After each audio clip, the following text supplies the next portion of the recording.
नमस्कार दोस्तों, मैं सचिन स्वागत करता हूँ आपका मेरे YouTube चैनल हॉरर प्लस में। और आज की कहानी अक्षय नाम के एक लड़के की है। अक्षय 12वीं कक्षा में पढ़ने वाला एक लड़का था। कल गांव में उसकी छोटी बहन की शादी थी, जिसके कारण परिवार वाले गांव चले गए थे।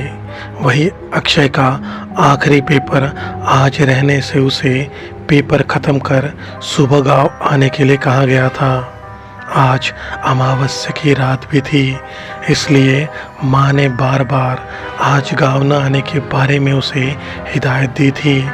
अक्षय ने भी हामी भरी थी, लेकिन शाम को 6 बजे पेपर ख़त्म होने के बाद अक्षय ने गांव जाने का मन बना लिया। उसने सोचा कि आखिरी बस पकड़कर वह 10 बजे तक गांव पहुंच जाएगा। इसके बाद परिवार वालों को समझा लेगा। यही सोच वह रात 8 बजे एसटी स्टैंड पर पहुंचा।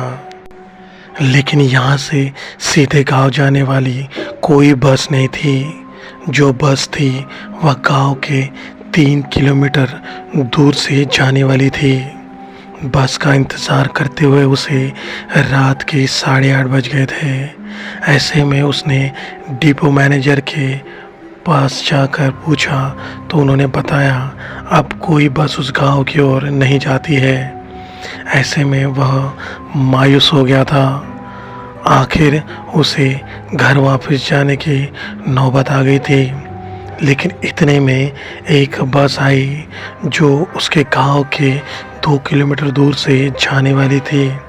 उसने सोचा वहां उतरकर किसी गांव वालों के साथ गांव तक पहुंच जाऊंगा। यही सोचते हुए वह बस में चढ़ गया। इस बीच उसे रात के 9 बज गए थे। गांव का रास्ता 1.5 घंटे का था, लेकिन बस की रफ्तार कम होने से उसे यहाँ आते आते 11:30 बज गए थे। बस से उतरते तक अक्षय को डर का एहसास भी नहीं था, लेकिन जैसे ही वह उस पॉइंट पर उतरा और बस वहाँ से निकल गई, सामने का दृश्य देख उसकी दिल की धड़कनें तेज़ होने लगी थी। अमावस्या की रात होने से चांद की ज़रा भी रोशनी नहीं थी। गांव परिसर होने से यहाँ बहुत नाममात्र पथदीप लगे थे। चारों तरफ फैला घनघोर अंधेरा अक्षय को अब डराने लगा था।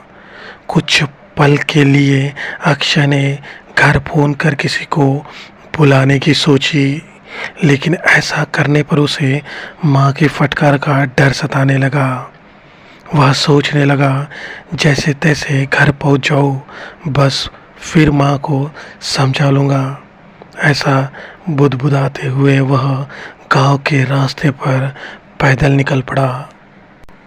थोड़ी ही देर में वह गहरे अंधेरे के बीच पहुंच गया था, जहां से पीछे मुड़कर देखने पर उसे केवल 1-2 पथदीप दिख रहे थे, जो उस पॉइंट पर थे जहां वह उतरा था। आगे घना काला अंधेरा मानो उसे वापस जाने की चेतावनी दे रहा था। अक्षय डर तो रहा था, लेकिन उसने अपने मोबाइल की टॉर्च जला ली, जिसके बाद उसे रास्ते पर अच्छी खासी रोशनी दिखने लगी। अब उसने थोड़ा आत्मविश्वास आ गया था। वह मन ही मन सोचने लगा अब तो गांव चला जाऊंगा। लगभग आधा किलोमीटर का फासला तय करने के बाद उसे एक हनुमान जी का मंदिर दिखाई दिया, जहां उसने हाथ जोड़कर खुद की रक्षा की प्रार्थना की और वह गांव की ओर बढ़ने लगा।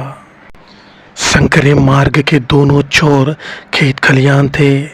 रास्ते पर मोबाइल की रोशनी और चारों ओर अंधेरा। दूर दूर तक जुगनू चमकते हुए रात कीड़ों की आवाज़ उस स्थिति को भयानक बना रही थी। इस बीच उसे ऐसा लगा मानो कोई उसके पीछे से उसे घूर रहा है। वो एकदम से टॉर्च लेकर पलटा तो देखा वहाँ पर कोई नहीं था। उसने थोड़ी राहत की सांस ली और वापस चलना शुरू किया, लेकिन अब उसके मोबाइल की बैटरी डाउन होने लगी, जिसके कारण टॉर्च की रोशनी भी कम हो रही थी। गांव अभी भी काफ़ी दूर था। वह परेशान होकर तेज़ी से रास्ते पर चल रहा था, लेकिन अब उसे कदमों की आवाज़ डबल सुनाई दे रही थी। उसकी कदमों की आवाज़ के तुरंत बाद किसी के कदमों की आहट हो रही थी। वह रुकता तो वह आवाज़ भी रुक जाती थी। इस बार उसने इसे नज़रअंदाज कर रास्ते से थोड़ा तेज़ चलना शुरू किया, जिसके बाद उसे ऐसा लगने लगा कि सड़क किनारे खेतों से कोई उसे देखते हुए चल रहा है। लेकिन जब वह टॉर्च को खेत की ओर करता तो कोई नज़र नहीं आ रहा था। लेकिन जब भी वह खेतों की ओर देखने के लिए रुकता तो उसे ऐसा लगता कोई औरत उसे उसके नाम से ही पुकार रही है। वह आवाज़ भी साफ थी। यह सुनकर अक्षय काफ़ी डर रहा था। उसके पसीने छूटने लगे थे। अब तो पेड़ों पर भी उसे विचित्र आकृति दिखने लगी थी। उसके मन में डर इतना बैठ गया था कि अब वो रोने लगा था। डरते डरते उसने हनुमान चालीसा बोलना शुरू कर दिया। वही गांव की ओर तेज भागने लगा। थोड़ी दूरी पर उसे रास्ते में कोई खड़े होने का एहसास हुआ। वह और डर गया। इतनी रात को यहाँ कौन है, यह सोचते वह वहाँ रुक गया। लेकिन करे भी तो क्या। अक्षय धीरे धीरे आगे बढ़ रहा। देखते ही देखते वह उस जगह पर पहुंच गया जहां उसे कोई खड़ा नजर आया था। देखा कि वह एक व्यक्ति था जो गांव के कपड़े पहने था। उसने अक्षय को गांव की भाषा में पूछा, कौन हो? इतने रात को यहाँ क्या कर रहे हो? अक्षय ने अपना परिचय दिया। उस व्यक्ति ने अक्षय को दिलासा देते हुए कहा, डरो मत, मैं तुम्हें पहचान गया हूँ। तुम कल जिसके घर शादी है वहाँ जा रहे हो ना? अक्षय ने हामी भरी। उस व्यक्ति ने खुद का नाम बजरंग बताया। उसने अक्षय को कहा, खेत में ज़्यादा काम होने से मैं आज लेट हो गया हूँ, लेकिन तुम इतने रात को इस रास्ते पर नहीं आना था। इसके बाद अक्षय ने सारी आपबीती उसे बताई। तुम सिर्फ मेरे सामने चलते रहो, बजरंग ने कहा। पीछे से कोई भी आवाज़ आए मुड़कर मत देखना और सीधा चलते रहना। सामने कोई दिखे भी तो उसे नज़रअंदाज कर देना और बगल से निकल जाना। अक्षय ने सहमति से सिर हिलाया। बजरंग के ठीक सामने खड़े होकर आगे बढ़ने लगा।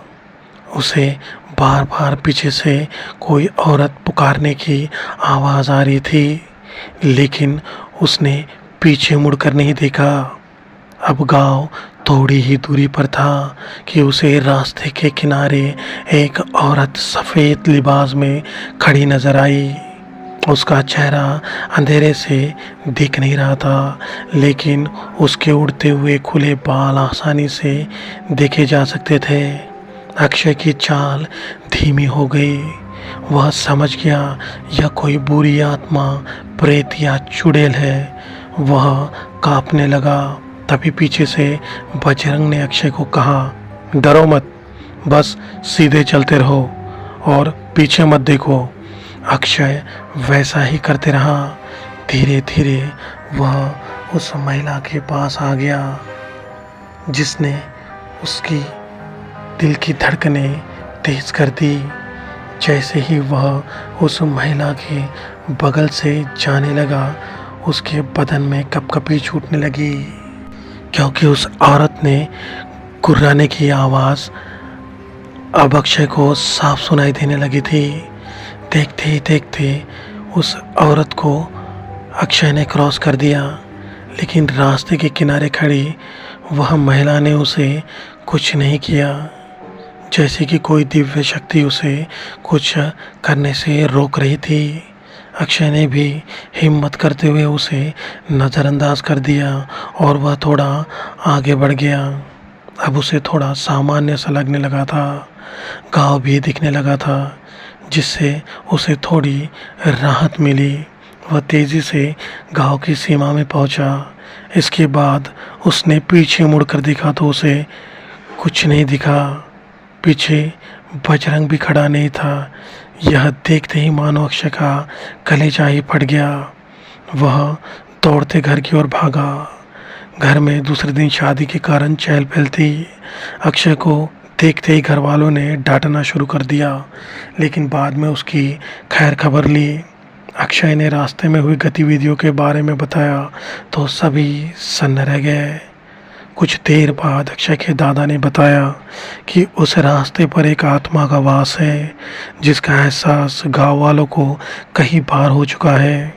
लेकिन अमावस्या की रात को उसकी शक्ति बहुत ज़्यादा बढ़ जाती है, जिसके कारण वह इंसानों को पागल तक कर देती है। लेकिन तुम्हारा नसीब बहुत अच्छा था, क्योंकि तुम्हारी रक्षा के लिए साक्षात बजरंग बली आए थे। क्योंकि गांव में कोई भी बजरंग नाम का व्यक्ति नहीं रहता है, और अमावस्या की रात को भी तुम उस रास्ते सही सलामत आने का मतलब यही है कि तुम्हारे ऊपर किसी दिव्य शक्ति का हाथ था।